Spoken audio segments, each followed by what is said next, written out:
Good evening, students. Today we will discuss about the paper, ninth paper, that is Assessment for Learning of B.Ed second year. There are some important questions that we will discuss because exams are coming in next month, or we can say in next week. So there will be 4 questions there, which will be of 4 marks. Like first, that important question is anecdotal record. Anecdotal record, anecdotal उपाख्यानात्मक record. उपाख्यानात्मक record जो एक students का होता है, ये एक तरह से स्टोरी की तरह टीचर को एक स्टोरी की तरह बनाना होता है, प्रेजेंटेशन करनी होती है. फॉर एग्जांपल एक सिचुएशन दे दी जाती है कि एक ब्लॉक्स है, कुछ ब्लॉक्स हैं, उन ब्लॉक्स को वो स्टूडेंट, एक बच्चा है जो कि खेल रहा है, उसको कुछ ब्लॉक की आकृतियाँ बनानी है, तो दूसरे बच्चे की बारी अभी आने वाली है, वो वेट कर रहा है और टीचर कहता है कि 10 मिनट्स रुक जाओ, अभी इस बच्चे को बनाने दो, then you it will be hotter. वो इंतज़ार कर रहा है, बट उसको इंतज़ार लगता है कि 10 मिनट्स हो गए. वो टाइम देख रहा है अपनी घड़ी में और शरारत करता है, बेंच पे चढ़ता है, उतरता है, और फिर वो बच्चा उससे उसकी सारी आकृति तोड़ देता है. कहता है 10 मिनट्स हो गए, बिना उसको टीचर को दिखाया भी, उस बच्चे ने टीचर को भी नहीं दिखाया होता.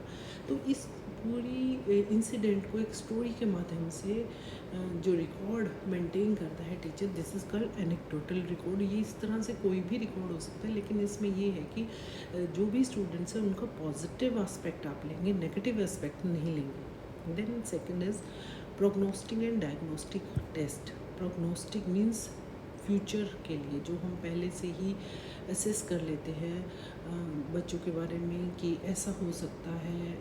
और diagnostic is related to diagnose, निदानात्मक परीक्षण. मीन्स हम जैसे डॉक्टर्स हैं, कोई भी डिजीज़ होने से पहले उसको डायग्नोज करता है, देन वो दवाई लिखते हैं कि प्रॉपर अगर डायग्नोसिस हो तो उसके लिए प्रॉपर मेडिसिन है. इसी तरह एजुकेशन के फील्ड में भी स्टूडेंट्स का अगर प्रॉपर डायग्नोज हो तो कहाँ उन्हें प्रॉब्लम आ रही है उसको प्रॉपर सोल्यूशन होगा. और एक और बात स्टूडेंट्स की, जो ये 4 मार्क्स के क्वेश्चंस हैं, इन्हें आपको एक लीफ पे यानी 2 पेजेस इन पे आना चाहिए आपका, बिकॉज बीएड में आपको क्वालिटी के साथ साथ क्वांटिटी को भी देखना होता है कि मुझे ये भी लिखना है. Then third question is feedback. Feedback means प्रतिपुष्टि. प्रतिपुष्टि एक बच्चा कैसे दे सकता है? बच्चे की प्रतिपुष्टि, या हम कह सकते हैं कि फीडबैक जो है वो टीचर्स देते हैं, स्टूडेंट्स खुद की प्रतिपुष्टि दे सकते हैं और उनके पेरेंट्स दे सकते हैं. एनपीसी है normal probability curve. Normal probability curve में -3 सिग्मा एंड +3 सिग्मा के बीच में आइटम्स लाई करती है और एक बेल शेप आकृति होती है जिसमें कि इक्वल आइटम्स लाई करती हैं. कोई भी रिसर्च में जब हम देखते हैं कि जो हमने डाटा करेक्ट जो कलेक्शन है वो किया है, वो सही है, करेक्ट है या नहीं है. देन सेक्शन 1 में से आपको 2 क्वेश्चन में से एक क्वेश्चन अटैम्प्ट करना होता है और ये यूनिट 1 में से ही आता है. जैसे क्वेश्चन 2 जो है वो यूनिट 1 में से आएगा और वो 16 मार्क्स का होगा. इसी तरह 3 क्वेश्चन भी 16 मार्क्स का होगा, but you have to attempt only 1. You can attempt second और third question. Then what do you mean by concept of assessment. Assessment, मूल्यांकन का संप्रत्यय क्या है, कैसे how assessment is different from evaluation. ये एवेल्यूएशन से किस तरह से अलग है. Highlight the objective of assessment and evaluation. Assessment और एवेल्यूएशन के ऑब्जेक्टिव्स आपने बताने हैं. आपको ये देखना है कि क्वेश्चन जब आप अटेम्प्ट करेंगे, आपने इसमें तो मेंशन कर रखा है कि 4 + 6 इसके मार्क्स रहेंगे. उसको ध्यान में रखते हुए आपने जब भी कंसेप्ट ऑफ असेसमेंट लिखना है तो उसमें उसकी करैक्टरिस्टिक्स और उसका संप्रत्यय बताना रहता है 4 मार्क्स के अकॉर्डिंग. एंड 6 मार्क्स का आएगा how it is different from evaluation. ये नहीं है कि पूरा पेपर ही आप डिफरेंस में भर दो कि what is the difference between assessment and evaluation, right. इसमें इन दोनों में अंतर 6 नंबर का रहेगा. देन ऑब्जेक्टिव्स, क्या क्या उनके लक्ष्य हैं वो रहेंगे असेसमेंट एंड एवेल्यूएशन के. देन सेकंड के बाद थर्ड क्वेश्चन आ जाता है critical review of current evaluation practices. There are practices like quantitative and qualitative evaluation. Quantitative है मात्रात्मक, और जो मूल्यात्मक है इवेल्युएशन, इनको हम देखेंगे. Quantitative is related to quantity and qualitative is related to quality. ये आपने जो क्रिटिकली रिव्यू उनका देना है वो 8 मार्क्स का देना है. इसी तरह नॉन रेफरेंस टेस्ट और क्राइटेरियन रेफरेंस टेस्ट जो संदर्भित परीक्षण है उनको अपने 8 नंबर के अकॉर्डिंग आपने मेंशन करना है. और एक और बात ध्यान रखनी है, जो 16 मार्क्स का है वो 3.5 लीफ में यानी कि 7 पेजेस में आना चाहिए. अगर आपको लगता है कि 7 पेजेस में मैं नहीं कर सकती, अटैम्प्ट नहीं कर सकती, तो आप 6 पेजेस में कर सकते हैं. लेकिन इम्पोर्टेंट है कि उसकी इंट्रोडक्शन हो, देन उसकी explanation, point wise explanation is necessary, and in last you can write and conclusion. और जो भी आप क्वेश्चन का आंसर अटैम्प्ट कर रही हैं तो उसके पॉइंट्स जो हैं वो लिखने, ध्यान में देने ज़रूरी है कि उनके पॉइंट्स को आप इस तरह से लिखिए कि जो पूछा गया है उसके अकॉर्डिंग आप अपना आंसर दें. ये नहीं है कि कई बार क्या होता है कि स्टूडेंट्स कहते हैं कि मैम ने तो बोला था क्वांटिटेटिव, मीन्स हमें 7 पेजेस, मैंने तो पूरे पेजेस भरे हैं, फिर भी मेरे मार्क्स नहीं है. तो आपको उसके साथ साथ मार्क्स लेने के लिए, अच्छे नंबर लेने के लिए आपको उसमें क्वालिटी भी डालनी होगी. देन है सेक्शन 2 यानी यूनिट 2, सेकेंड यूनिट में से फिर 2 क्वेश्चन आएंगे. फोर्थ क्वेश्चन आएगा, provide reviewed Bloom taxonomy of educational objectives 2001, okay, and tell how it is different from original taxonomy proposed by Bloom and his associates in 1956. अब इस question में भी students को कन्फ्यूजन रहती है. क्या कन्फ्यूजन रहती है कि ब्लूम टैक्सोनॉमी ही लिख देते हैं बजाय इसके रिवाइज ब्लूम टैक्सोनॉमी लिखने का. उसके 3 डोमेन्स दे देते हैं, कॉग्निटिव, अफेक्टिव, साइकोमोटर. बट जो चीज़ पूछी है वो ना बता के दूसरी चीज़ें बताते हैं, तब भी उनको नंबर नहीं मिलते हैं. तो स्टूडेंट्स ये देखिए कि अगर प्रोवाइड रिवाइज्ड ब्लूम टैक्सोनॉमी है तो तुम्हें रिवाइज्ड ब्लूम टैक्सोनॉमी लिखनी होगी. उसके लिए कुछ आप भूमिका बना सकते हो कि 1956 में जब शुरू हुई थी तो ब्लूम और उसके सहयोगियों ने क्या क्या उस टैक्सोनॉमी में डोमेन्स दिए थे. 3 डोमेन्स दिए थे, कॉग्निटिव, अफेक्टिव एंड साइकोमोटर. उनको एक्सप्लेन करके आपने वो डोमेन्स बताने हैं जिनको उन्होंने डिफरेंट उनकी जो टैक्सोनॉमी थे उसके जो कुछ पॉइंट्स थे वो जो 2001 में उन्होंने चेंज कर दिए थे. उनको ही आपने बताना है कि पास्ट में क्या था, 1956 में क्या था और 2001 में क्या क्या चेंजेस आए. देन ये हो सकता है नेक्स्ट में कि what do you mean by diagnostic test. निदानात्मक परीक्षण क्या है. डायग्नोस्टिक टेस्ट और अचीवमेंट टेस्ट में से एक आ सकता है आपका.